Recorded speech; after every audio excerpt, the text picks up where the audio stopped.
Well, many people turned to religion to help them cope in the days after the 9/11 attacks, and some even chose new faiths, including Islam. That may be no surprise, since a quarter of the estimated 6 million Muslims in the United States are converts.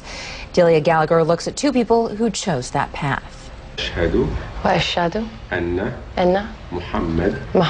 Allison Poole says this phrase 3 times in Arabic, and then in English. There is no God but God. And I bear witness. That Muhammad is the messenger of God.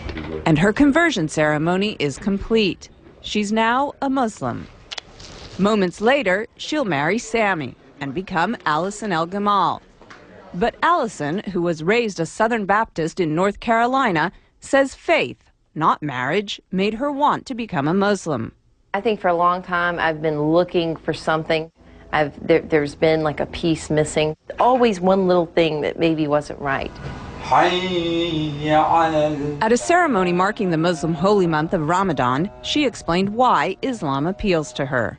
I think because it's much more about peace. I'm praying 5 times a day. It's kind of hard to go out and say bad things or do bad things when you're praying 5 times a day. And you have to believe. The imam who married Allison says he's seen more American converts recently, in part because of the prominence of Islam in the news. It may sound paradoxical, but what happens is that when something becomes more in the news, people tend to want to know about it.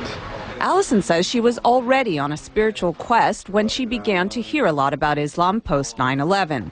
Barbara Cardebuke, another recent Muslim convert, says 9/11 also played a part in her conversion. After 9/11, I thought this is the time when people really have to start looking for real answers to get away from everybody fighting back and war. You have to start looking towards God. Barbara says through Islam she found a one-on-one relationship with God she was unable to find as a Roman Catholic. I always felt when you go to church you're praying to Jesus or you're doing Hail Marys. You're not, I used to think, well, where's God? She says her family has been mostly supportive of her conversion. Allison says her family is completely behind her decision, but occasionally she's reminded that not everyone is. I was walking around down near the World Trade Center, and this woman walked by, and she said, "I want to just go bomb those Muslim bastards." And I heard her say it, and it really struck me, because I was like, you know what, that's me. This is something that's brought me a peace that I've never known. And it's still so misunderstood. It's a choice she's proud of and says she'll keep for life. Delia Gallagher, CNN, New York.